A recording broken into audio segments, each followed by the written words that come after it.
Aquí comença un d'aquells episodis que faran que l'audiència es pregunti si està escoltant un programa de cinema o el pròleg prohibit d'un manuscrit polsegós trobat en una tomba massa fonda. Un relat d'aventurers temeraris, de coneixements que no haurien de ser revelats i de tres insensats que, en comptes de fugir del perill, s'entesten a aixecar la tapa del sarcòfag que porta 25 anys cridant «No en toqueu, collons!» Però el destino és això. Uns avisen, d'altres toquen. Era una època anterior als superherois amb malles, quan els estudis encara creien que la grandesa del cinema d'aventures podia sorgir de sorra, misteris antics i protagonistes que caminaven entre les ombres amb la mateixa elegància que un venedor de fum encantador. Poseu comes, conyo! Una era en què una simple bibliotecària podia desencadenar de destrucció bíblica amb un sol moviment en fals, i el públic ho acceptava com si fos llei divina. I en un heroi cobert de pols, sang i suor continuava sent estranyament seductor, com si la maledicció que portava fos, literalment, estar sempre perfecta. Prepareu-vos, doncs.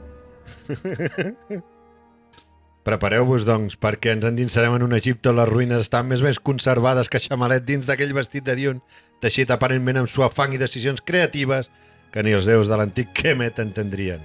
Ruïnes que, després de 5 mil·lennis, aguanten millor el pas del temps que el pobre Bardem, que cada cop que apareix recobert de sorra sembla una croqueta gegant profetitzant desgràcies.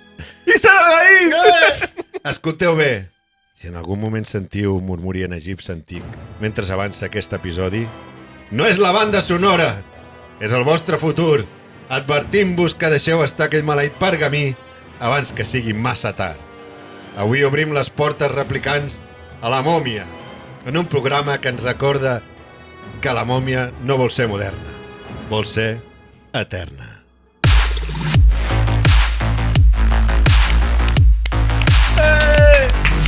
La mòmia, puta de la mòmia, Programa d'actualitat.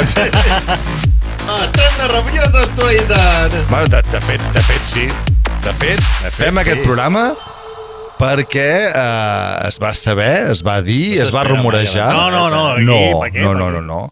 Que tindríem nova mòmia. Però bueno, Em ja en genera parlarem. molt de toc que diguis xamalet en comptes de xalamet. Xalamet. Que el xalamet... El senyor gran no dona permís. Hòstia, he dit algun... sí, he pronunciat dues coses bastant malament, Però, noi, què vols fer-hi? És el que hi ha, és el que n'hi ha, no? El que n'hi ha, tio, és que no poso comes i després em passa el que Clar, després no t'arriba l'aire per tot. Quasi moro, Va, introdueix. El riego. No llegiré tota l'entrada. No cal tampoc. Benvinguts als últims replicants. Jo pensava que ja tiraves tu milles. No. Vull dir, jo he donat peu a una cosa que has introduït tu Com m'agrada. per deixar-te aquí ja posar. I m'encanta que em diguis això perquè tenim en Pau, el que dona peu, tenim en Max, el que dona veu, i jo mateix, l'Àlex Trems, que... Dona brillo. Que dona brillo a l'escena. Avui, si no ho heu descobert, parlarem de la mòmia. La bona. I de la saga de la mòmia. Sí. De les mòmies. De l'univers de la mòmia. Partint de la del 99. Vull dir, no parlarem de les mòmies clàssiques. Sí, Boris Karloff tampoc caldria, no? Ni d'alguns polítics que també són mòmies. Exacte. Correcte. Però abans de tot, tinc aquí... No tinc apuntat de vermell, però com si ho tingués. Si us agrada el que fem... Disclaimer. Si us plau, per favor, si vous plaît, feu un subscribe, feu un m'agrada, sortirà per aquí, seguiu-nos a Spotify. Si a més teniu un... hòstia, no hem portat els regals. Podríem ensenyar els regals de... No tenim regals. Tenim regals, però no... Molt malament, Els podeu trobar al nostre Patreon. Podeu trobar els regalets. Us podeu ara, d'aquí a una estona, quan comenci a parlar amb Pau, com que li dona molt al pico, aniré a buscar... Apareixerà un regalet per aquí. Apareixerà un regal per fer una mica de product placement. Però, ostres, feu-vos Patreons, que no us costa res. Total, si gasteu en merdes aquí al Nadal, doncs regaleu-nos una mica de felicitat. I dit això... També recordar una miqueta que tenim xarxes socials. És veritat. Tenim Twitter, tenim Instagram, tenim TikTok, o sigui que seguiu-nos, comenteu-nos coses, podeu trobar-nos a tot arreu. Però va, un cop dit això ja anem a les seccions. Que és veritat. És veritat. Home, però que tenim seccions! Nova creació! Què toca? La recomanació? En Max fa la recomanació. La recomanació, en que aquest avui les cas... porta en Max. Atenció, que avui la d'avui sí que serà bona. Serà... La de la setmana passada. Exacte.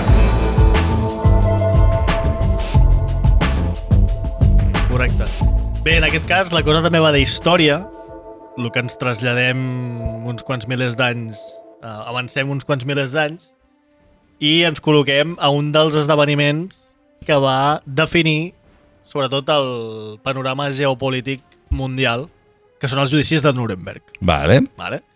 Aquesta setmana he pogut anar a veure l'estrena de Nuremberg, la pel·lícula dirigida per James Vanderbilt, que no és una pel·lícula de guerra típica, ni és un thriller frenètic de batalles. És un drama històric intens i psicològic que gira al voltant de famosos judicis de Nuremberg, com deia, després de la Segona Guerra Mundial. La cinta se centra en Douglas Kelly, interpretat per el oscaritzat Rami Malek, un psiquiatre de l'exèrcit nord-americà que rep l'encàrrec d'avaluar l'estat mental dels principals caps nazis abans del judici, i especialment el del carismàtic però terrorífic Hermann Göring, interpretat també de forma genial pel també galardonat amb l'Oscar Russell Crowe. El que Nuremberg intenta fer, i on realment funciona, jo diria... No sé si l'heu vist, la pel·lícula? No l'he vist. No l'heu vist. El que intenta fer, com deia, és convertir un moment històric fonamental en un duel psicològic i moral. I això realment es veu reflectit a la pel·lícula de forma magistral. On no només es qüestiona el que van fer aquests homes, sinó també què significa jutjar-los des de l'altre costat del poder. Vull dir, no tot val en un judici en què jugaven moltíssimes coses, perquè, de fet, com diuen a la mateixa pel·li, no hi havia jurisprudència per determinar certs delictes que s'havien comès a les atrocitats de l'Holocaust. Com deien, les actuacions, Crowe està formidable, capturant la grandària i la perillositat de Göring i la seva classe i la seva majestuositat. Aquí amb lo de la grandària. Sí, més en Russell Crowe. No, és una cosa bastant heavy, també mai millor dit. Mentre que Malek està molt compromès, rep algunes crítiques per la seva interpretació, perquè hi ha moments que peca, al meu pare també és veritat que ho vaig detectar en alguns moments, no diria sobreactuació, però ho fa massa histriònic. Bueno, això és un tema més subjectiu que ja en parlaríem en un altre moment. El film és pausat, sobre i potser una mica massa clàssic a la seva estructura. No estem acostumats a aquest tipus de film, com a mínim des dels 80s, 90s, en el cinema típic de judicis, i és un drama històric més que no pas un psicològic thriller electrificant. Per això potser no és un blockbuster, no és un blockbuster a l'ús, ni el que esperem en aquestes dates, però sí que és una història ambiciosa i necessària, sobretot jo diria especialment per recordar els límits de la justícia i de la venjança. És allò que es diu a la història, no? Els que ens agrada i els que som amants, que s'ha de saber molt bé d'on vens per saber allà on vols anar. I sobretot no repetir els errors del passat. Amb tot, Nuremberg és un viatge de temps i reflexiu pels detalls d'un moment crucial de la història, amb grans actors i bones idees, però que de vegades queda mig camí entre una aula d'història i el cinema profund. No sap ben bé com juga, però en general està molt bé. Perfecte, com deia, si t'agraden les pel·lícules que et deixen pensant un cop s'acaba. És a dir, què hagués passat si el judici no s'hagués determinat com es va determinar?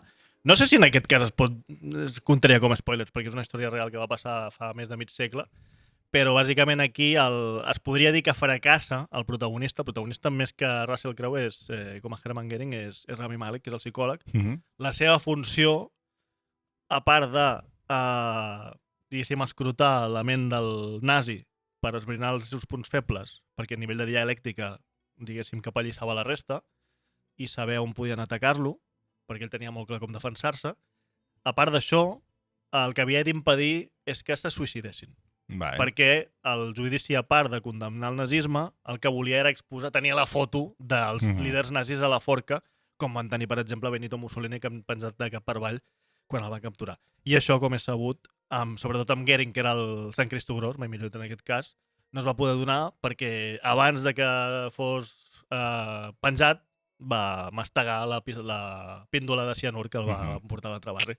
Va ser una victòria pírrica per ell, però que va quedar a la història, bàsicament. I és una pel·lícula que jo crec que és molt necessària en aquest sentit per saber com ha sigut l'Europa de la segona meitat del segle XX i sobretot que com portem uns com temps... serà el segle XXI.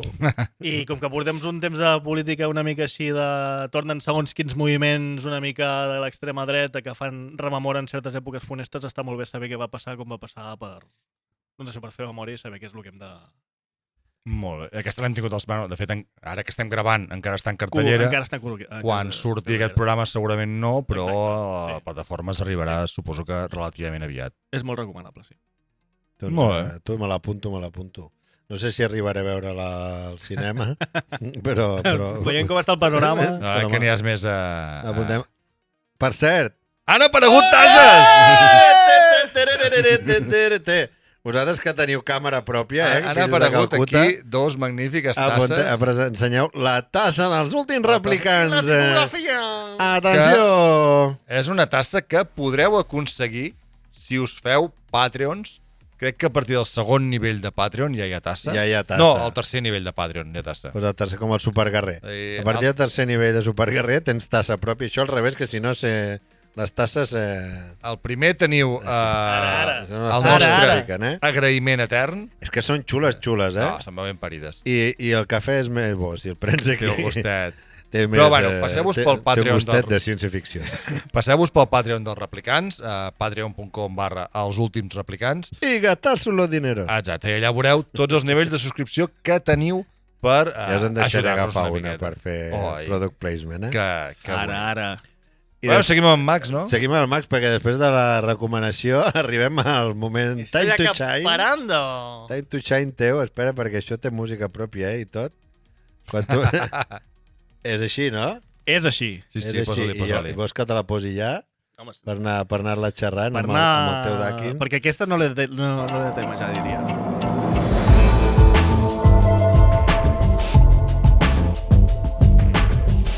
Benvinguts, aquí és millor! No queda molt allò, no? Amb aquesta música, potser. Bueno, Benvinguts, aquí és millor. Bé, en aquest... M'estressa molt això de que la música pugi baixa. En aquest cas... a mi em va de puta mare, Sí? No és com baixa, sinó com puja. Deixa parlar. Fa massa rato que no parla. En aquest cas, ens ho fem venir bé, perquè... Mateixa saga, mateix univers. Dos noms que representen dues maneres d'entendre el cinema d'aventures. Brenda... És que de veritat... Perdó. M'ha arrencat. I començo amb una màxima. Brendan Fraser és la mòmia. Hòstia. Bueno, la mòmia és en Butzlo. Però bueno, no voldria spoilejar la pel·li. No acompanya la pel·lícula. No, la sosté. Sense ell no hi ha equilibri entre aventura, humor i romanticisme. És un heroi proper, que s'equivoca, que rep cops, que sua. No és invencible i per això funciona tant. La mòmia triomfa perquè ens creiem a Rick O'Connell. Perquè ens cau bé, perquè volem anar d'aventures amb ell. Convindrem, doncs, que sense Fraser la saga no arrenca. Cert. M'està xafant la meva part. T'estàs la pel·li, ma. A l'altra banda del ring, La Roca. Dwayne Johnson és el futur. No fa tota la saga, però quan apareix ho canvia tot, sobretot per un CGI bastant dubtable. El rei escorpí és pur accés, força, presència, llegenda. És l'inici d'una estrella de cinema global. Aquí neix The Rock, el The Rock del cinema. Potser no té el carisma clàssic de Fraser, però té aquell magnetisme que et diu aquest tio dominarà Hollywood. Sense Johnson, la saga no evoluciona. Què ha sigut? Està tocant botons. Sense Johnson, la saga no evoluciona ni crea un spin-off. I ara no val dir depèn. No val dir tots dos. No val dir en moments diferents, no. Pregunta directa. Us quedeu amb el cor i l'ànima de la saga de Brendan Fraser o amb la força bruta i l'estrella naixent Dwayne Johnson? Qui és més important per la mòmia i per la indústria del cinema? Però vaja, aquí no parlem de qui és millor actor avui. Parlem de qui és millor a la mòmia. Endavant, Àlex i Pau, el ring és vostre. I recordeu que teniu descompte halal a 2x1 si veniu de 7 a 8 de la tarda. I un falafel? I un falafel gratis si quieres kebab también picante. Com que l'altre vas triar tu, aquest trio jo primer. Vale, tria. Després puc treure la música. Pots treure la música, pots treure la música directament. Sí, per mi no hi ha ni punt de comparació entre un ni altre. Aquí sí. I sí que és cert que si parlem, perquè has comentat dues coses al principi, si parlem a nivell actoral o a nivell de la mòmia, per mi és evident que Brendan Fraser es menja Dwayne Johnson de carrer. Sí. Si parlem amb la indústria de Hollywood, clar, sí que és cert que Dwayne Johnson ha aconseguit crear una marca, un imperi, una cosa que ha marcat. Qui t'has quedat, tu? Jo, amb Brendan Fraser. És molt més actor, evidentment. I més és bon actor. Sí, si estem a La Mòmia encara més, perquè La Mòmia és el primer paper de Dwayne Johnson. Vull dir, està allà que ho fa gairebé igual de bé ell que el CGI. Estan a la part. Pobre, sí, limitat actoralment. Ja ho segueix sent, però allà encara ho era una miqueta més. Per tant, per tot, i no només per La Mòmia, sinó pels altres papers que havia fet, Diòcesi Monstruos i tot, Brendan Fraser, per mi, de carrer. Bé, tenim temps limitat, per fer això. Sí, un minutet, no? No Ai. Bé, per anar... Dwayne Johnson, molt bo. M'agrada la roca. És la millor, ja està. Bueno, la veritat és que Brendan Fraser va fer La Mòmia i va començar a caure en desgràcia, i La Roca va fer La Mòmia i va ser, no, i sortir disparat com un coet. Sí, això sí. No ha parat de treballar, és un dels tios més influents de Hollywood. La veritat que ha fet pel·lícules bones, pel·lícules dolentes i pel·lícules molt, molt dolentes. Bueno, estic pensant quines eren les bones, però alguna n'haurà fet. No, la Rock té pel·lícules entretingudes. És el típic que no... Bueno, de moment no li hem vist fer. A part de Jumanji... Però és que Jumanji no és un pel·lículot, també. Ja, és una pel·lícula entretinguda. Hòstia, no sé si puc defensar d'això. De la Roca. Mira, hi ha una pel·lícula que es diu Tesoro en l'Amazones, que surten... Que és entretinguda, i la Emily Blunt, també. Sí, que és una bona comèdia així d'acció. Et queden 9 segons de... Està molt fort, sí. Però anava a dir... I molt calvo. Com jo, calvo. Només per això es mereix el meu respecte. Ja té suport.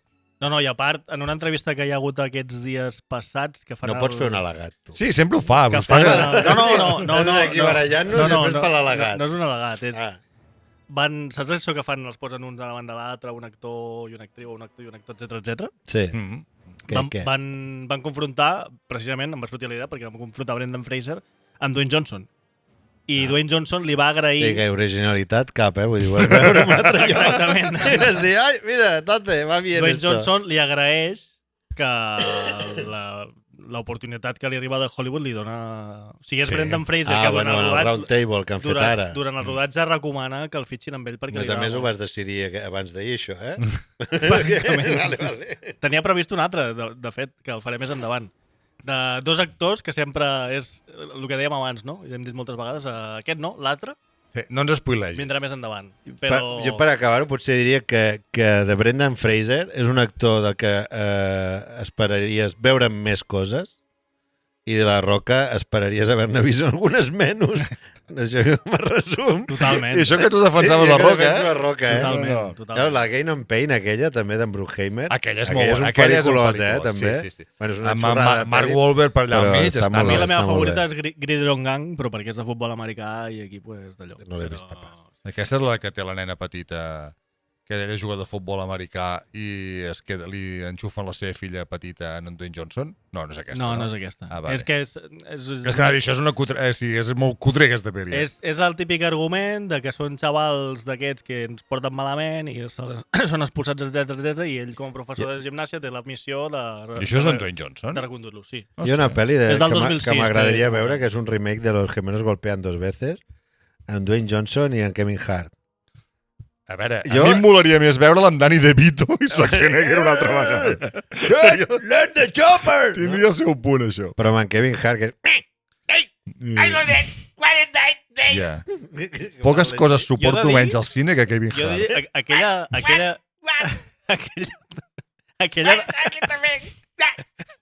aquella de Nadal amb el Chris Evans m'agrada. Red One. La càmera. Doncs m'agrada molt aquesta secció teva on ens poses a nosaltres a fer feina. A fer la seva secció. Segueixo dient que això s'ha de parlar amb el sindicat. I després del qui és millor, que li has posat nom, jo vers to vers, no, el qui és millor, passem al Time to Shine de Pau!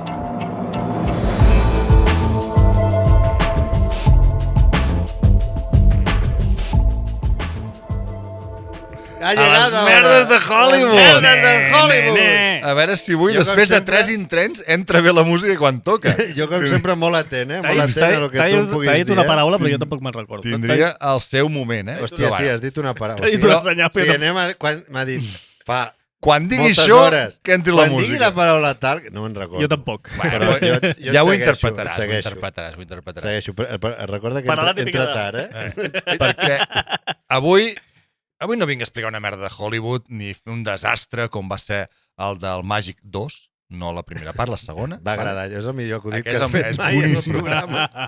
Avui vinc a reivindicar una figura. Vale? Avui us vinc a parlar de Rebecca Jean Pierce, que és un d'aquells casos de Hollywood que et recorden que la fama és efímera, que una flor no fa estiu o que la gent que controla la indústria del cinema té el mateix criteri que un vegà.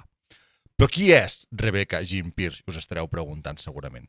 Doncs l'actriu que tots aquells que comencem a tenir canes o que ja no tenim prou cabells per tenir-ne coneixem com Rebecca de Mornay. Ara els 2 segons.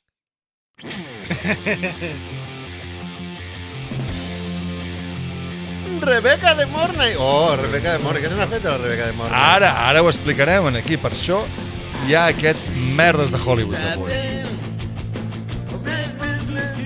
La veritat és que la secció que té la millor entradeta... Té la millor música, va, baixa-m'ho. And I think to myself... Baixa-m'ho. What a wonderful world.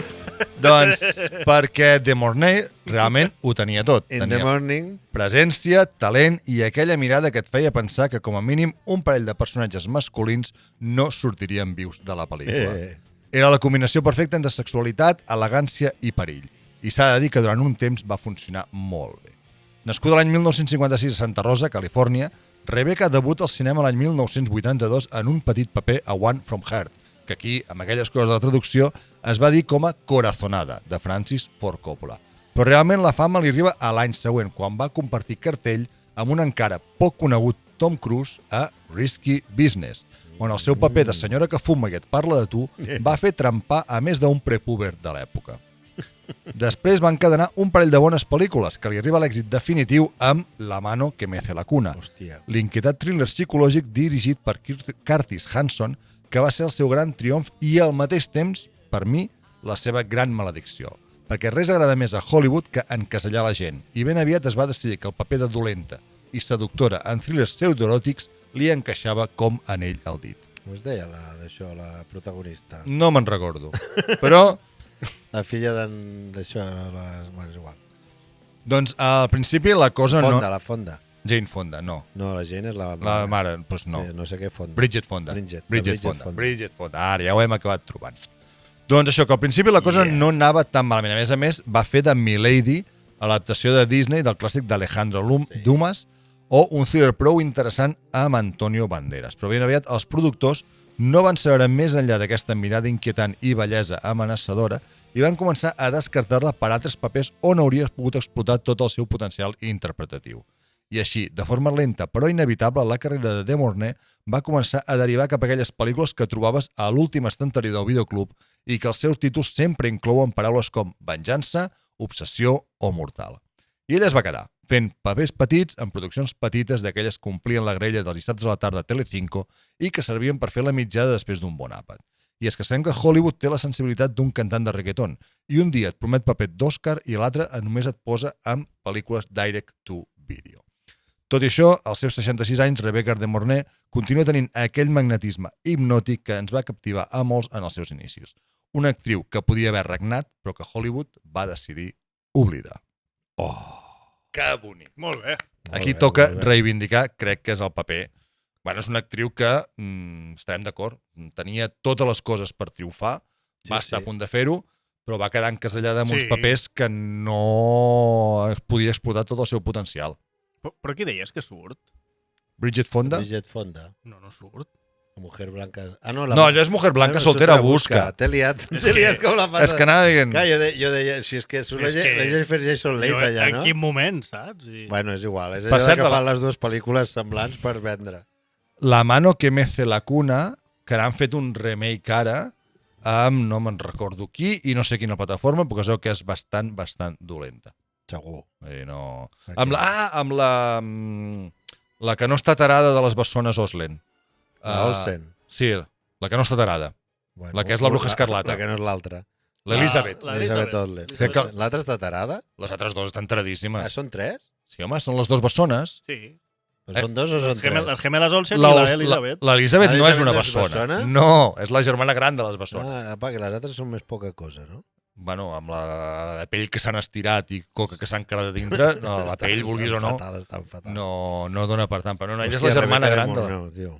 I, no sé, bueno, sí, crec que si poso a recordar seran pel·lis semieròtiques, tires semieròtiques. Bueno, jo bàsicament Milady dels Tres Mosqueters, que és una versió molt Disney, molt infantilitzada del conte, però a mi és molt entretinguda, i el que dèiem, arriba aquest bucle d'això, de pel·lis de dissabte a la tarda de Telecinco, thrillers eròtics, La venganza mortal, La niñera obsessionada, i és el que acaba encasellant-la cap allà. On també sortia? Estic buscant... Velocidad mortal? No. No, Velocidad mortal... Terminal, aquesta d'en Kurt Russell, no? No, aquesta és de... No és d'en Patrick... No, és d'en Kurt Russell, on Patrick Swayze. No, és d'en Charlie Sheen. No, aquí és la Natasha Kinski. Vale. No estem parlant ni de la mateixa pel·lícula, ni de la mateixa actriu, ni de res. O sigui que deixem d'inventar coses i anem una miqueta al meollo. El meu cervell és un pou de les pel·lícules dels 90. El remake tampoc surt, la Olsen. Ah, no?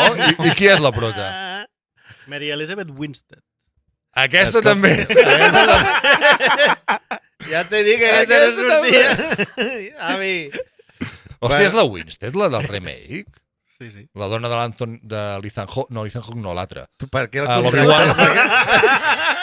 L'Obi-Wan. Com es diu l'Obi-Wan? L'Ewan McGregor, aquest. L'Obi-Wan que no vi que estava en la pel·lícula.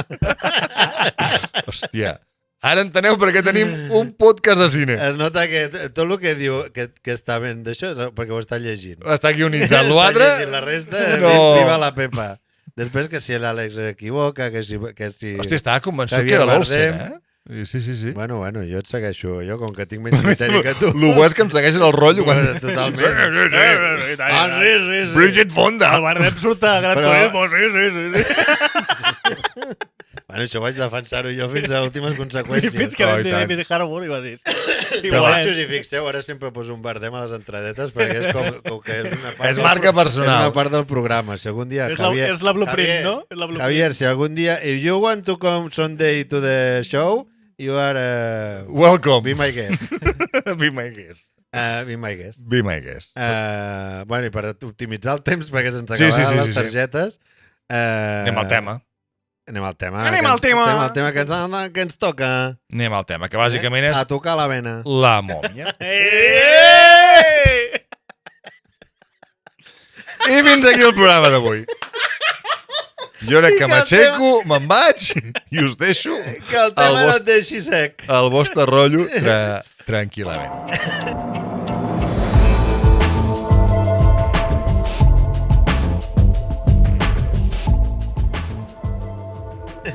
Però, bàsicament, anem a finals dels anys 90.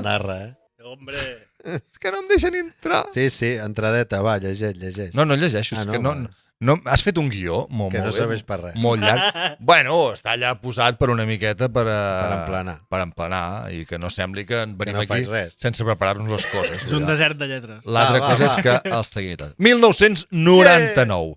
La mòmia, un personatge mitològic basat en fets reals, entre cometes, l'obsessió aquesta dels egipcis per embolicar la gent i enterrar-los... La vida eterna. Exacte. Doncs sabem que és un referent del cinema. Abans hem comentat també que no entrarem a l'època clàssica de la mòmia, però ja hi havia altres versions cinematogràfiques. I també, finals de 1990, hi havia un gènere que havia estat molt de moda, però que s'havia perdut, que era el cinema d'aventures. Vull dir, Tras el corazón verde, Indiana Jones, evidentment, com a màxim referent, però és aquells cicles que van vinguent al cinema on de cop alguna cosa es posa de moda i de cop deixa de posar-se i de cop ho refiu. Fins que arriba Stephen Sommers amb una versió de la mòmia que per mi aniria a trencar una miqueta tot el que estava establert del personatge. És a dir, la mòmia, posi com la Molló, posi com Frankenstein, fica tots aquests personatges mitològics, estaven molt associats al cinema de terror. És a dir, la mòmia havia de fer por, l'objectiu de la mòmia era matar i espantar al mateix temps i donar aquest to creepy, diguéssim, que tenien les pel·lícules de terror. Sommers el que fa, crec molt encertadament, és reinventar el mite de la mòmia Doncs Sommers el que fa és reinventar una miqueta. Ell posa com a condició per fer una... Bueno, condició seria... La idea que té a l'hora de fer una pel·lícula de la mòmia és mantenir la part de terror, perquè la mòmia hi ha moments puntuals de terror, però revifar el gènere d'aventures.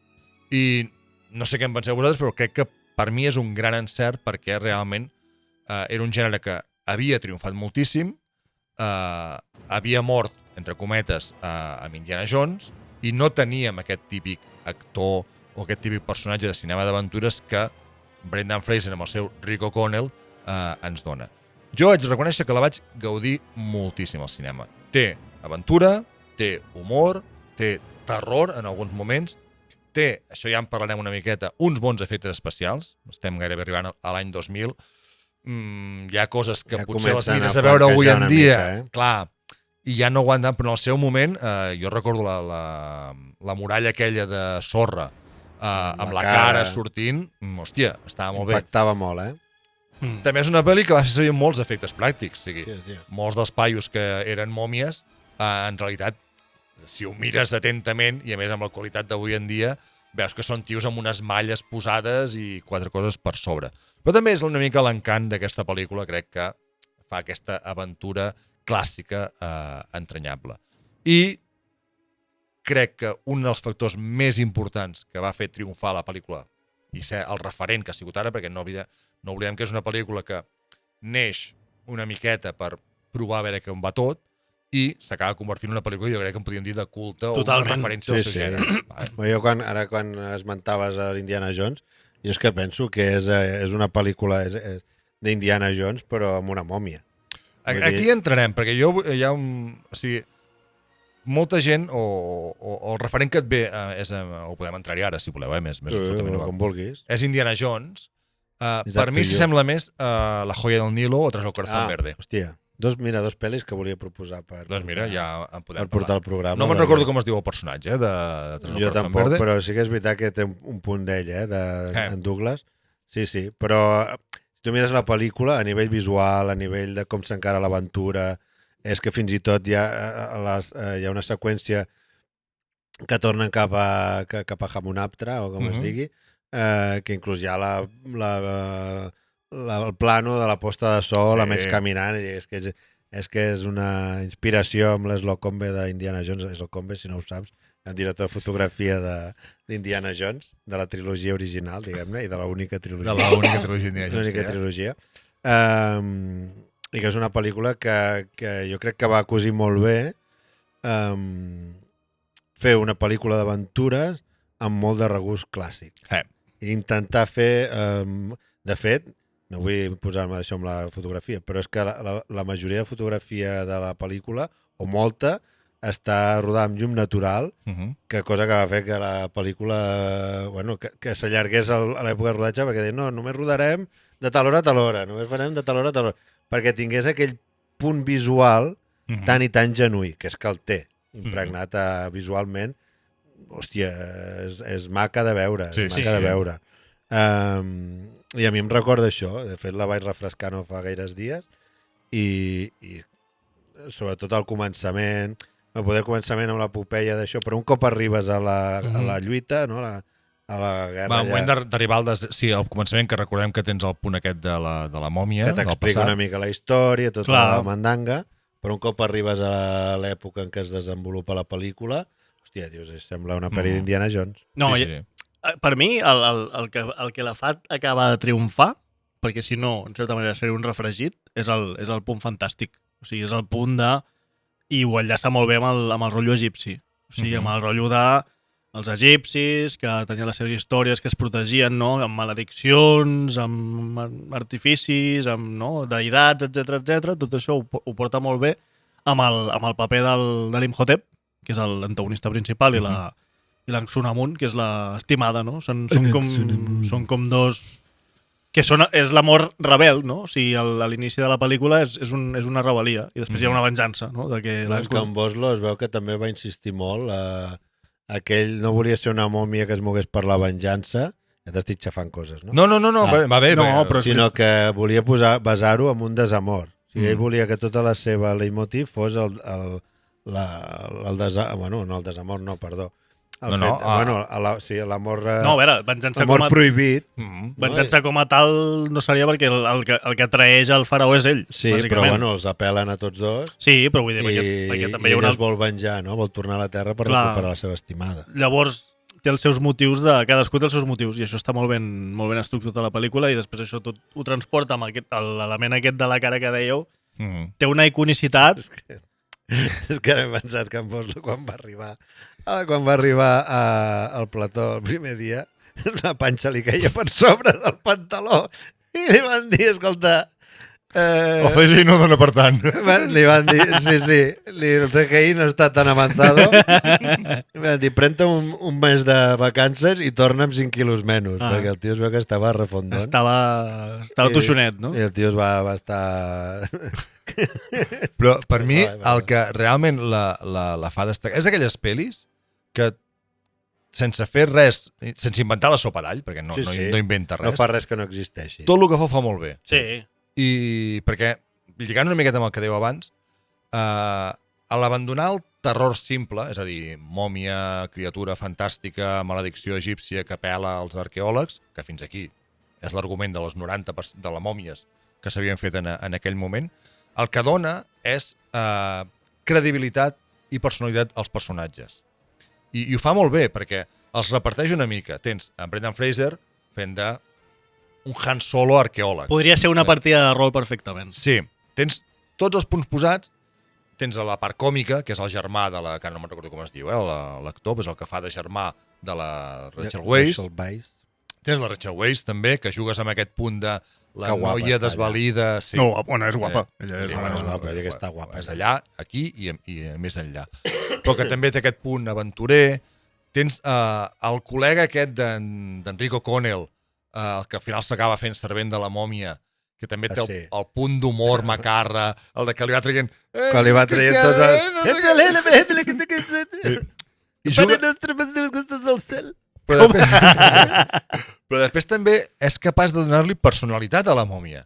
Perquè és que és el que deies, no es tracta d'una criatura fantàstica que simplement va matant perquè sí, sinó que hi ha un punt en fins i tot sents una mica d'empatia amb el personatge d'en Boslo. Sí. Que dius, hòstia, un amor prohibit, t'acaben matant, l'acaben matant amb ella, que sí, que acaba sent un monstre que va matant a tots. Però tot aquest conjunt funciona molt bé i a més per la barreja d'acció i humor. És el que anava a dir. Té molts gags dins de les mateixes seqüències d'acció. Hi ha aquests mini-gags d'humor. Exacte. Hi ha molts d'aquests que són, en realitat, són Deus Ex Machina. Moltes vegades que se salven en algun moment, algun atac, etc. Són Deus Ex Machina, que si tingués una pretensió més seriosa, no funcionaria tant que si no tingués aquesta visa humorística, que és el que fa que també Brendan Fraser funcioni molt, perquè ell venia de fer el de la jungla, no? George de la jungla, i tenia aquesta vis còmica. Era un tio que tenia un físic espectacular i que era aquest heroi, però aquest heroi una mica més que riu de si mateix, en certa manera, no? Jo crec que això la fa funcionar a la perfecció. Recordant hi ha una escena quan estan ja al vaixell, que van en direcció cap a Hamunaptra, que els ataquen els protectors no? O protectors anava a dir de la mòmia, no? Que la mòmia estigui sota terra. Tancada allà i no ha de sortir. Que comencen a disparar-lo i el tio està carregant la pistola allà amb la Raquel Weisz, no? I comença a disparar, xum, i l'han d'apartar perquè si no el tio li fot el tret al cap, no? Sí. Aquests gags d'humor que estan molt ben cosits a dir, Brendan Fraser els domina a la perfecció. Sí. És el seu terreny. Té punt de clown, ell. És que fins i tot ja només la seva presentació, quan estan allà al desert, que els estan a punt de massacrar amb l'arribada de l'altre exèrcit. T'acaben d'ascender. Sí, exacte. Però tota la pel·lícula respira aquest to d'humor... Això és molt Indiana Jones, també. Sí. Que no es passa. O sigui, aquest humor aquí, saps? És un humor que no fa la broma. Hòstia, potser sí que és la broma fàcil, però no la veus forçada. No, exacte. Sí, és molt orgànica. Correcte. El que aconsegueix Brendan Fraser és ficar-la molt bé a dintre la pel·lícula, sigui pel guió, sigui per les seves capacitats com a actor, però juga molt bé el fet de dir, hòstia, la broma s'incorpora molt bé, i al moment en què les mòmies el persegueixen i criden, que ella gira i també es fot a cridar a les mòmies i dius, tio, què estàs fent? Però entra molt bé. Queda bé. I reparteix molt bé l'humor, vull dir, perquè hi ha el germà de l'Evelyn, que és en Jonathan, no? El John Hannah. John Hannah, no en recordava. Que també és un recurs humorístic. Sí. Vull dir, tots els personatges, aquest l'amic que no sé qui, no em recordo com es diu, l'amic de Fraser, el rector de la presó, perquè, clar, recordem que ell el van a buscar a la presó. Cert. Que està allà tancat a la presó i el tio... ¿Quieres vender? No te lo voy a comprar por 2 camellos. Que també és un recurs humorístic, no? Que el tio allà comencen a pactar el preu, diu, te't posaré amb un altre i et pots quedar el 50%, no, el 25%, no, el 30%, i l'altre el 10%. D'acord? Vale. Hòstia, mierda, saps? Vull dir, jugar amb els gags de recurs molt d'això, d'anys 30. Bueno, del cinema clàssic d'aventures. Sí. I està molt bé perquè és un toc d'aire fresc. No? Per cert que, perdona, que aquí, quan l'escena aquesta que el pengen Sí. Ja sabeu que en Brendan Fraser, un dels motius perquè, a part dels problemes que va tenir amb la dona i tot això, aquest home, com que feia totes les escenes d'acció, moltes de les escenes que veieu que el van rebotant i va saltant i és ell. I aquí el van penjar de veritat. És un Keanu Reeves de la vida. El van penjar de veritat i home, evidentment portava l'arnès aquell, no? Sí. Quan cau de la forca i està penjat allà, però que es veu que li va començar a apretar de veritat i es va desmaiar enmig del set i es veu que està punxat a dins de la pel·lícula. Hi ha algun tros que el tio està allà que s'està desmaiant. Que m'està desmaiant de verdad. I això que, diguéssim, per mi és un dels grans encerts de la pel·lícula, el càsting, però Brendan Fraser, diguéssim, no era l'actor principal, perquè es volia una cosa... Sí, Brendan Fraser sí, tenia el físic, però tenia aquest problema que venia de la comèdia o del drama, i aquí necessitaves alguna cosa més. Sí, aquí necessitaves, i ho he dit una altra vegada, necessitaves un Han Solo, un tio que fos humorista... Un antiheroi fins a cert punt. Antiheroi, una mica canalla, una mica macarra... Sí, un gamberro. Clar, i tu havies vist en Brendan Fraser fent de George de la Jungla, penjant-se, fent de l'estúpid per allà, per la selva, i poqueta cosa més. L'havies vist amb la part dramàtica, que també Dioses i Monstruos, amb Liam McKellen, la toca molt i molt bé, mai més ben dit, però a partir de... I com es diu la de la Hurley? No, però aquesta és després. És després? Sí. El Diablo con el Diablo, no és aquesta? Sí. Aquesta és posterior a la mòmia. I és allò, tenia el físic, però no tenia potser la icona, a més de seductor, com si acaba tinguent la veritat és que l'incorpora a la perfecció al seu registre. Vull dir, no ens imaginem ara cap O'Connell que no sigui ell. Bueno, però aquí no ha de seduir tampoc, perquè la dona ja la té. Bueno, no la té, l'acompanya. L'acompanya, la sedueix. Sí, però vull dir que no és allò de...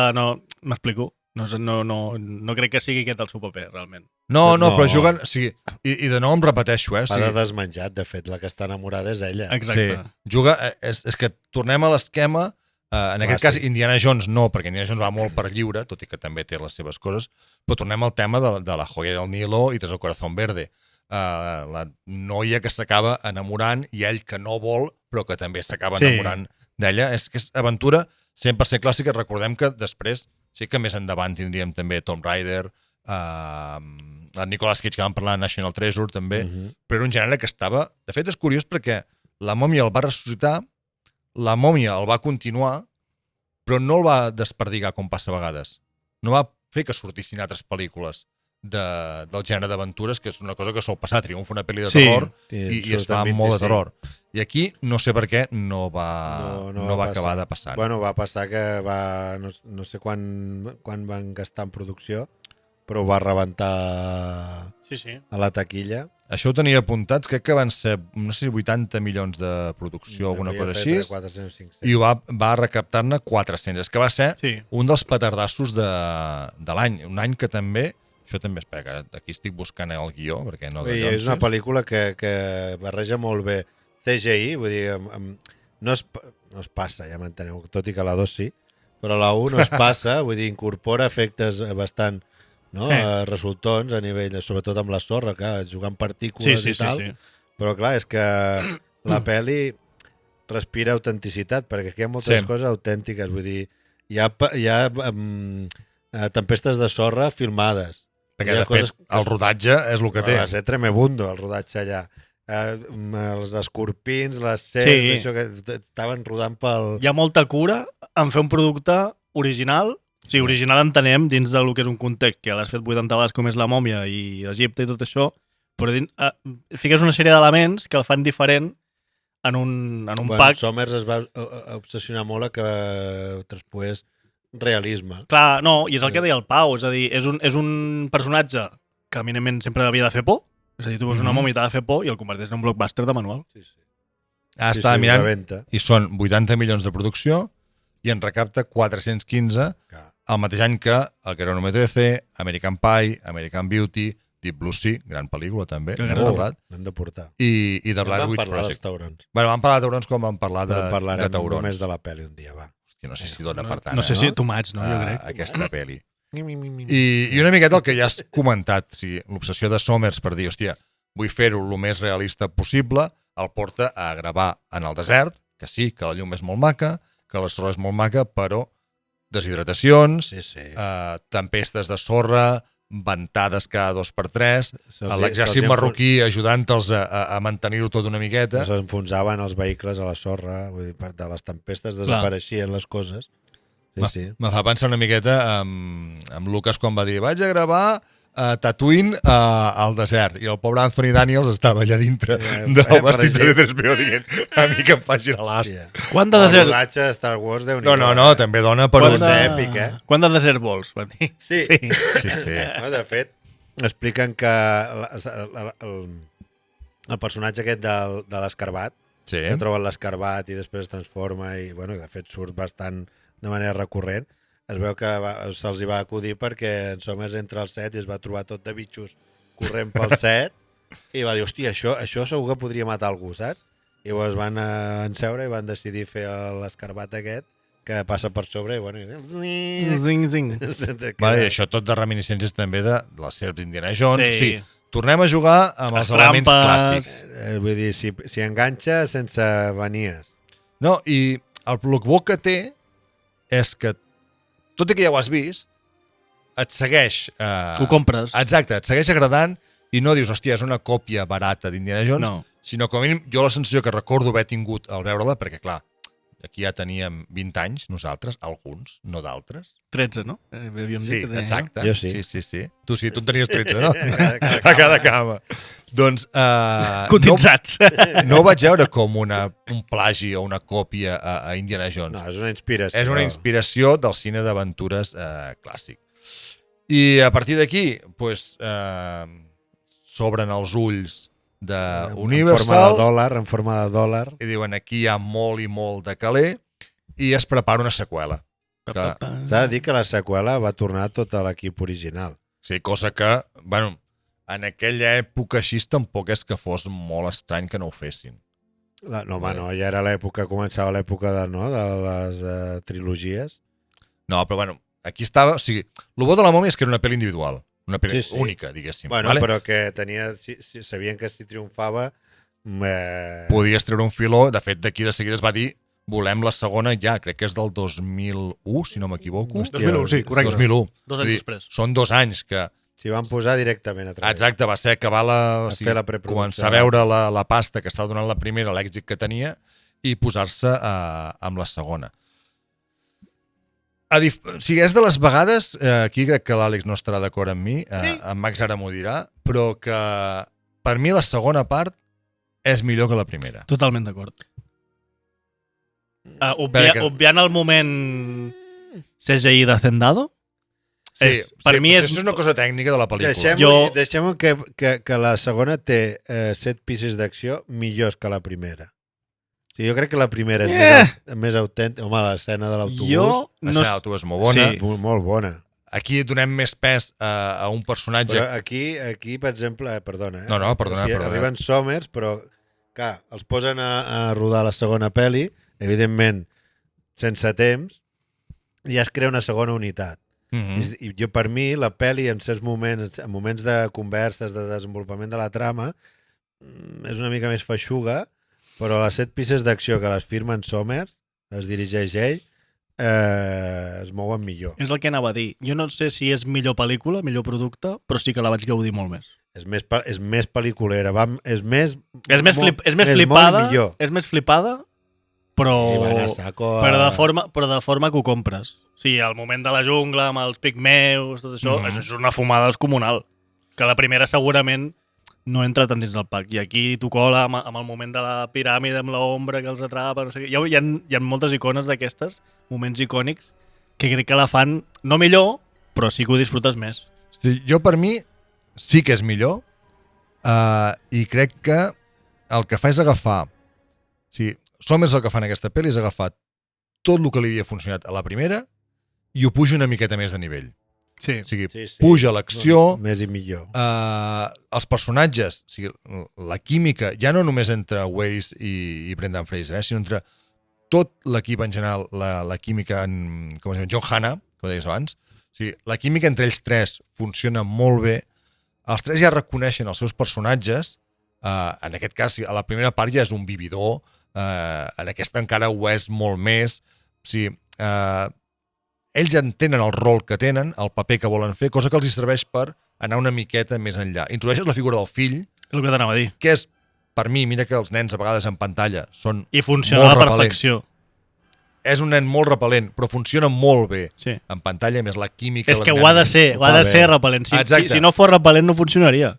Perquè li dona el que diu el Pau, o sigui, aquest plus que li dona de dificultat, digue-li com vulguis, o sigui, és el repte portat a la màxima expressió. És a més, si havia sigut complicat la missió fins ara, us posem un nen aquell que dona pel sac, és un repel·lent i a veure què feu amb ell. O sigui, has d'estar pendent de que no li passi res, mentre has d'estar pendent de... I això és el bucle, no? És el rizar, el rizo aquest. Jo crec que funciona. El fet que ella, no? La Raquel Weisz a la primera part era una d'això i aquí la segona és una... Aquí és una aventurera més. No? Te venen molt bé el peix perquè tu creguis i dius, vale, mola, que ara reparteixi hòsties com si fos una ninja, no? Sí que és cert que a mi el tema de la reencarnació aquí crec que patint una miqueta la història, vull dir, no calia, en aquest cas el fet de que Rachel Weisz sigui la reencarnació de Nefertiti i ho lligues i dius, bueno, no ho vas veure la primera part, o sigui, aquesta part te la vas saltar. Jo crec que aquí, si haguéssim venut el fet de que ella està a punt de ser, saps, agafada posseïda per la Anxunamun, s'hagués escapat una altra... Mira que era fàcil. Patricia Velázquez. Un flashback i fer que l'agafa un altre esperit. Jo estava enamoradíssim, de la Anxunamun. Aquí ja tenia 15 anys. Em vaig enamorar 2 vegades aquella tarda.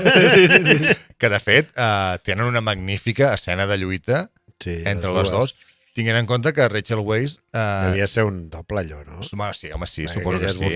Però no la identificaves... T'imagines, tu? No la identificaves com a actriu d'acció. Vull dir, no era una... Sí. I més tinguent en compte el salt entre la primera i la segona, l'evolució del seu personatge, perquè a veure, Brendan Fraser, Rick O'Connell segueix sent el mateix tio la primera pel·lícula que la segona i lamentablement que la tercera, però Rachel Weisz, el seu personatge evoluciona, aquí agafa el rol molt més d'aventurera i l'encaixa molt bé també, vull dir, és una cosa que no... Bueno, de fet, no va voler encasellar-se aquí, això ja entrarem quan anem a l'antic Egipte, a la Xina, però vol apartar. I jo, per mi, un personatge que a la primera part estava molt bé i te l'introduïen bastant i volia saber-ne més, que exploten molt més en aquesta segona, és el de l'Oded Fehr, l'actor. El vigilant... L'estatus. Correcte. No diguis que no, és un personatge que a la primera part deies, hòstia, vull saber més coses d'aquest paio. Sí. És molt mític, és molt icònic. Ara, com es diu ara, té molt d'aura, no? Més 1000 d'aura. I a més hi jugues perquè és un personatge extremadament seriós, però que també hi introdueix una mica l'humor a través de la relació que té ell amb Brendan Fraser. El que fan de repartir l'humor entre... Sí, l'accent, no? A nivell coral. Sí. L'accent que li posen al doblatge. Bueno, això és el tema... Vamos a desdinar a la mòmia. És com els problemes dels títols. Ens ha sortit un egipci xungo per allà. Parla de Scorpion King, que el tio venia... Va rodar la pel·li mentre estava lluitant. És que el tio era lluitador. Sí, era lluitador. És brutal, tio. Perdona que te diga esto, pero esto no se ve así, ¿eh? Esto no era así. Soyberg. Se ve un poco pixelado. Aquí és potser, lamentablement, Hòstia, tio. el meme en què... O sigui, em sap greu que la pel·li en si es recordi Home, per al puto És meme que és bastant patètic, del Rei Tota Escorpí. l'escena, on surt l'Escorpion King. Sí. Que és el clímax de la Sí, pel·lícula. sí, sí, és el sí, clímax, sí. I és que no és que sigui una miqueta, és que realment no és allò, hòstia, l'ha parat en aquest frame No, i veu clarament que està... No, És que és tu el veus en directe. És un pastelón. I ja no... I estem parlant del 2001, vull dir, o sigui que els efectes ja estaven No. prou evolucionats com per intentar una cosa una miqueta Sí, però no, més decent. no en personatges antropomòrficos, no? Es diu que són... Sí, antropomòrfics. Però- perquè és tot animat, és un personatge Sí, animat. Vull dir, però avui en el dia... cos de l'escorpí te l'arribes a creure. Però El problema és la sí, cara el de Rock, El jeto de... que allò no... Que sembla sortit del potato de Toy Story, allò. És bastant terrorífic. Mira, ja amenaçava ruïna l'escena inicial quan surten totes les... els xacals. No, però aquells estan molt bé. Aquell exèrcit de xacals està Tu molt Tu et bé. fixes al fons dels xacals i veus... Els Anubis, no? Bueno, Sí. Els Anubis allà lluitant. No feien això, tampoc. Bueno, el que deia els pigmeus també. Hi ha algun moment que deixa d'estar. Però com que és una escena molt més ràpida, Sí. Sí, aquí... el problema d'aquí és que li vols donar protagonisme, li vols centrar el focus Sí. en un En personatge... Somers es veu que es va discutir bastant, perquè aquí suposo que la productora No, va va dir... va veure això i va dir, vols dir que... Vols dir que anem ben aquí? Jo aquí preocupat perquè entri sorra de, saps, i coses de Sí. reals a dins de la pel·lícula i saps, bueno, van rebentar van rebentar l'autobús un autobús de Real? 2 pisos, el van rebentar. Vull dir, que tot és... I després em treus aquest pàjaro a l'última part de la pel·lícula. Bueno, en fi. Tot i això, bueno, és curiosa de veure. És entranyable. Jo dic, em segueix agradant moltíssim. Dona peu, que és una cosa curiosa també avui en dia, en aquell moment, a un spin-off, vull dir, Sí. a un i Scorpion diversos King. spin-off, perquè malgrat que, clar, bueno, està parlant del meme, vull dir, donant per fet que tothom sabia de què parlàvem, en Max ho ha comentat abans amb el Versus, però bàsicament aquí tenim el primer paper de Dwayne The Rock Johnson, ¿Cómo os cocas vais a enterar? quan encara tenia cabells al cine, vull dir, fent de... Bueno, i el cap. El cine i el cap. Bueno, el seu que encara tenia cabells al cap i la seva primera actuació al cine agafant el paper del rei Escorpió, el rei Escorpí, aquest altre, bueno, personatge mitològic que acaba tornant a la vida i que crea una estranya aliança també, que això també era molt típic Sí. dels pel·lis d'aventures o de pel·lis de certa època, entre el bo i el dolent, que Sí. s'acaben aliant cap a un altre que és encara més dolent que, Momio. ells.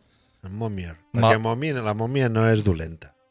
Bueno, la mòmia Està està enamorada. incompresa, Està enamorada. L'haurien de sentar i parlar tranquil·lament amb un te i unes pastetes Taula de mediació. i s'hagués De arreglat. parlar. És a dir, mira, tu em Heu deixes... de parlar des del respecte. Fem una Tu, cosa. mòmia, estàs enfadat. No. Perquè el faraó ha matat a la teva nòvia. Ho entenem. Ho entenem. No és... És normal estar enutjat.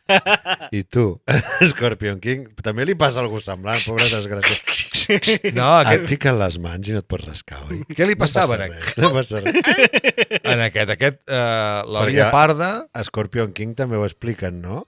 però no és per una dona el rei Escorpí. Bueno, Ell vol conquerir tot el d'allonsis i troba el braçalet aquell i diu «Quiero ser el más fuerte del mundo». fuerte del mundo. I es converteix en un rei escorpió, que dius, bueno, és el que hi ha. Bueno, però Però- això ho expliquen a la peli. A la pel·li, home, sí, clar. Però a l'Scorpion King què expliquen? Scorpion King no me'n recordo. Pues La pel·li aquesta. Ja he fet una... Haig d'aquí mirar la cobra. la pel·li del rei Escorpí, Però està molt bé, mireu-la. que de fet, no la mireu. No la Bueno, mireu. la primera encara és acceptable, crec recordar. N'hi ha dos? Del rei Escorpí n'hi ha 5. 5? Del rei Escorpí, Per clot de la in? però crec que en Dwayne Johnson només va fer la Només sortia primera una, no? i va dir que la segona potser també sortia. No ho sé, no ho Max, sé. tu que ets el Si home no de la l'has informació... vista, No l'he vista. I si l'he vista, Però després... oblidat, Sí, la mòmia Si anem per feina, que se'ns està acabant el se'ns temps. acaba la bateria. Aquí. El rei Escorpió, la mòmia ratons, perdó, va costar 90 milions i va recaudar el mateix, 400 i pico també. Bueno, És que... bombasso, els de l'Universal, se la tocaven es enfregaven a dos mans. Bueno, d'aquí que donguessin la llum verda al Rei Escorpí, que de fet el Rei Escorpí surt el 2002. O sigui, un any després. Van una màquina de fer... la gallina dels ous d'or van trobar. Correcte. Que, mira que bé ho lligaré, el director de foto de Rei Escorpí és en John R. Leonetti, que ja el coneixem perquè venia de dirigir Speed, la direcció de foto de Speed. Sí, de tota la vida. Jo quan penso en Speed, parlo amb Mortal Kombat. Em ve el Leonetti aquest. La del 95. Leonetti, és un lleó petit. Leonetti... És un petit león. Un petit león. Un pequeño león. I tornem-hi. Sí. Segueix. Arriba la de l'emperador, el 2008. 2000, bueno, bàsicament aquí què passa? O sigui, Universal, el que deies fa... Diners, volem fer una tercera part de la mòmia. Juguen una miqueta amb el Rei Escorpí, juguen una miqueta amb els directovídeos del Rei Escorpí. La dirigeix en Rob Cohen. Stephen Sommers diu, jo ja he fet tot el que havia de fer aquí. M'apiro, no vull fer. Triple X.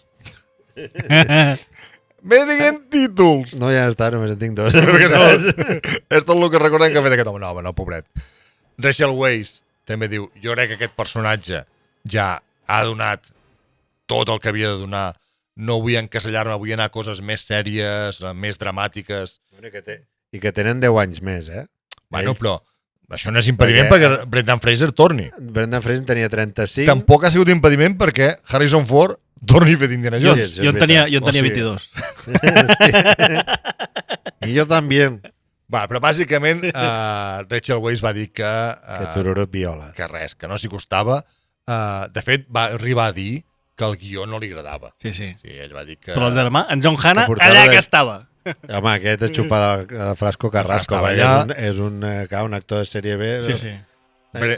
Secundari, perdó. Un secundari. El que em donguis em va bé. Brendan Fraser diu, jo sí, doneu-me la pasta. Dona'm la pasta. Show me the money. Incorporem a Jet Li. Aquí la dona em sembla que ja li estava buidant les... I Michelle Yeoh. També. Michelle Yeoh també posem.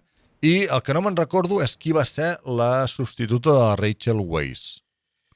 Jo tampoc. Si no te'n recordes tu... Imagina't, que sóc el que s'ha preparat el programa. Està preparat el programa, en Max ja ho està buscant. Maria Bello. Maria Bello, que tampoc nunca más se supo. La coneixen a casa seva. Bàsicament, és un trunyo de peli. O sigui, és que no té res de lo que sigui... És estirament de xiclet. És estirament de xiclet i el que dèiem al principi, o sigui, la gràcia de la mòmia, deixant de banda el tema d'aventures, era la química que hi havia entre el grup. Sí. Quan treus Rachel Weisz de l'equació i treus Stephen Sommers de l'equació, se te'n va tot. La meva pregunta és... Mi pregunta és la siguiente. Señorita, escucha preguntación. Si ara tornen, perquè se rumoreja... Bueno, no es rumoreja. No, han dit que tornaran. Estan preproducció. Preproducció, escriptor de guió, digue-li H. Tornaran tots? En principi sí. Espero que sí. I deixaran Daniel Craig a la Weisz que vagi a fer petonets en Fraser? Ja no estan junts. Ah, no estan junts? No. Hòstia, salseo! Ja s'han separat. Aquí també qui agafava més protagonisme, evidentment, perquè dèiem de l'edat de Brendan Fraser i les lesions que ja tenia i tota la merda d'aquestes, perquè el que dèiem, volia fer les escenes d'acció, és el fill que ara ja... que ja és adolescent, és adolescent, una miqueta... I ara ja deu estar casat amb fills. Home, ara sí, perquè crec que ja no sé si el veurem. No sé, trobaran. Bueno, no. Faran una miqueta com Ojo, que si fan una aventura en plan tornem al ruedo perquè el teu fill ha anat a fer no sé què i l'ha capturat en Imhotep o en Imhotepin. Ojo, Jo veig més una mica com Indiana Jones de, tens un substitut que és en Lebuff i després fa, ¡chas, ja no està! Ha desaparecido. L'ha matado en la guerra. No ha salido nunca totalment, más. Jo crec que aquí pot passar. Però bueno, també és cert que la química que hi havia entre Luke Evans, que era el que feia de fill adolescent, i Brendan Fraser és zero. Era inexistent. Luke Evans és bon actor, però és de mètode. Luke Ford, perdó. Perquè... Estava flipant, Luke Evans? Luke Ford. Hòstia, per què em deixeu dir noms si no us ho tinc apuntat? Estava flipant, Luke Evans. Ens està tirant allà el tio. Ja estava pensant en el bardo del Hobbit, saps? M'esteu deixant dir noms de memòria, quan sabeu que si no els tinc apuntats no els recordo bé. Tu digues, el noi aquell que sortia. Bueno, per no donar una miqueta com si sapiguessin de què estàvem. Luke Ford. Faig correcció que no em mati el Daniel Craig, sí que segueixen junts. Jo l'altre dia els vaig veure. Per aquí, per la Rambla. Però bàsicament, quina era la idea? Doncs sabíem que el tema de la mòmia en si estava esgotat, volien inventar alguna cosa més i ens traslladem la màgia d'Egipte a la Xina, amb un emperador... Bueno, era explotar una mica la franquícia i portar-la... Perquè van posar dos orientals allà a fotre hòsties i van dir... Jet Li, que no sé si en aquell moment... Jet Li en aquell moment no estava gaire de moda o ja havia passat? Sí, els 2000. Havia fet l'Único, no? Era 2008, Havia fet l'Único, no? D'abans no, l'Único, de Jet Li. Sí. Devia estar a la seva cresta. Hòstia, doncs... El seu prime, que dirien els d'ara. El seu prime d'ara. La Michelle Yeoh, que també ja anava fan. I van voler traslladar, jo crec que per no repetir-se, perquè vam veure que el de la mòmia ja estava música de Jerry Goldsmith, Bueno, home, havia fet Nacer para morir, Danny DeDo, Gerwin... Romeo debe morir, també. Bona pel·li aquesta, Romeo debe morir és molt bona, també. Bona. És quan diuen, Jet Li no surt de Romeo debe morir. Sí, la dècada dels 2000... Una versió de... Estava en Supreme, sí. I bàsicament el resultat va ser que primer que arriba molt tard, arriba 7 anys després de l'altre, i el nivell és molt més baix i, per tant, aquí s'acaba definitivament tot el recorregut que tenia la mòmia, que també és d'agrair. No, i tant. Dius 2, 3 pel·lícules bones, s'ha de saber acabar. En fem prou i ja està. I, bàsicament, sí, la tomba de l'emperador, que és aquesta tercera entrega, en taquilla va funcionar, perquè va tornar a recaptar uns 400 i escaig milions de dòlars, però... Van gastar 140. Sí, que ja puges una miqueta més, però tot i això no està mal la recaptació que va tenir. Però... Diguem-ne que no és una saga que hagi patit un descalabre... No és allò que se l'hagi fotut, l'última se l'hagi fotut grossa i que hagi negat. Crec que encertadament d'alguna manera es va decidir tancar també, primer per l'edat dels actors, perquè ja no... El càsting principal s'havia com anat una miqueta difuminant. Brendan Fraser, sí, és protagonista d'aquesta, però li fiques un secundari al costat, que és el seu fill, perquè l'acompanyi, perquè no aguanti tot sol la pel·lícula. I d'alguna manera encertada algú va tenir 2 dies de seny i va dir, doncs mira, ho matem aquí, ho deixem estar i que la gent quedi una miqueta amb el bon record de les 2 primeres. Què passa ara? M'assalto directament perquè... la d'Anton Cruise, M'assalto d'Anton Cruise perquè és un univers diferent. Tan dolenta és la pel·li? No, a mi m'agrada. No és tan dolenta. La pel·li d'Anton Cruise és entretinguda, està bé. No és de les seves millors. En Russell Crowe aquí poder que fa com de... De què fa? En Russell Crowe fa de Víctor Frankenstein, no em sembla recordar. No, es transforma, com es diu l'altre... No, de Jekyll i Hyde, perdó, Jekyll i Hyde. Bueno, és que clar, la idea d'Universal aquí era obrir un Dark Universe amb la mòmia, amb Frankenstein, amb Jekyll i Hyde, amb l'home llop, i la cosa va anar pel pedregar. Vull dir, és una pel·li que disfrutona. És una pel·li resultona. Tom Cruise no fa males pel·lis. Va fer 400 milions, de recaudació. Perquè l'expectativa que tenia era molt alta. Clar, i aquí tens Tom Cruise, que és un reclam que ja... Però aquesta me la salto directament, perquè com que veu d'un altre univers... Sofia Boutella.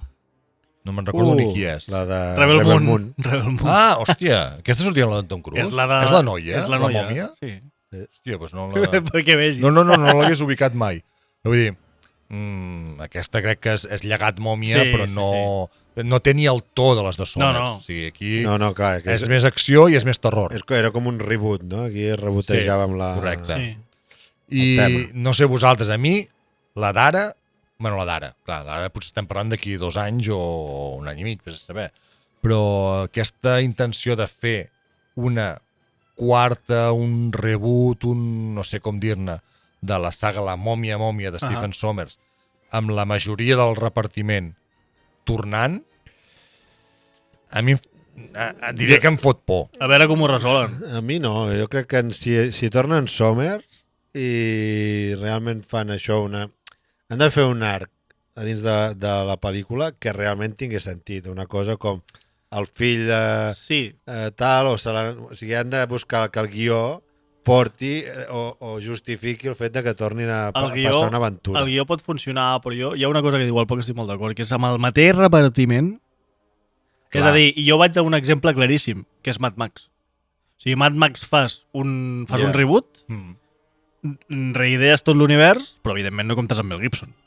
Comptes amb l'antagonista, que és el mateix, que és en John Rhys, no recordo com es diu, i amb la Charlize Theron. Comptes amb un nou repartiment que per jugar però són mons diferents, no? Perquè el dolent... Vull dir, aquí però Brendan Fraser, com a heroi avui en dia, et funcionarà igual que et va funcionar fa 20 anys? The Mummy Reborn. Jo crec que va per aquí el tema. The Mummy and the Geriatric. 20 anys més gran et funcionarà igual? Clar. Et va funcionar...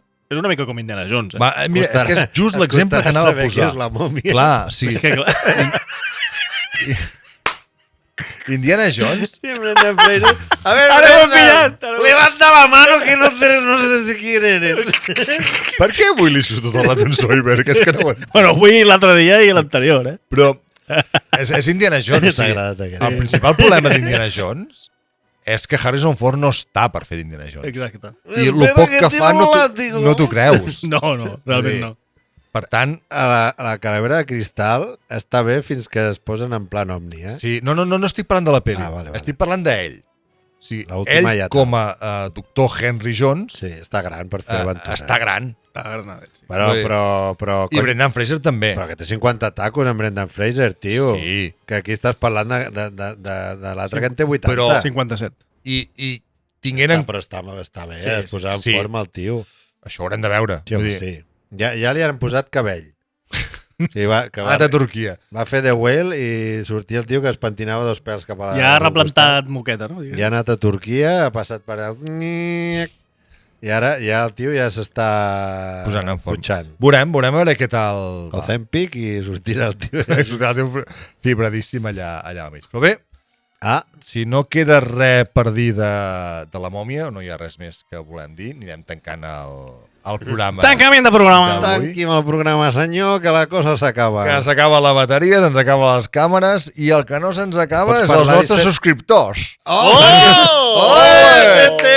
Que en volem més. I així arribem al final del nostre viatge per la saga de la mòmia. Una travessa tan irregular i fascinant com caminar per un temple antic on cada porta o amaga un tresor o et fot una bufetada amb un CGI molt dolent.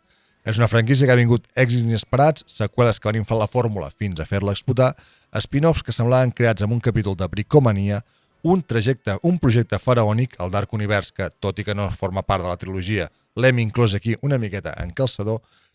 Puc tallar un moment? Pots tallar un moment. Per cert, si us ve de gust, perquè us vindrà de gust quan veieu el programa, estan disponible a Prime. La trilogia està a Prime, Això ho podeu veure... Versions 4K remasteritzades. Amazon patrocina'ns. Encara veureu amb més qualitat el meme del rei. Com t'ha agradat, eh? Te voy a pescar.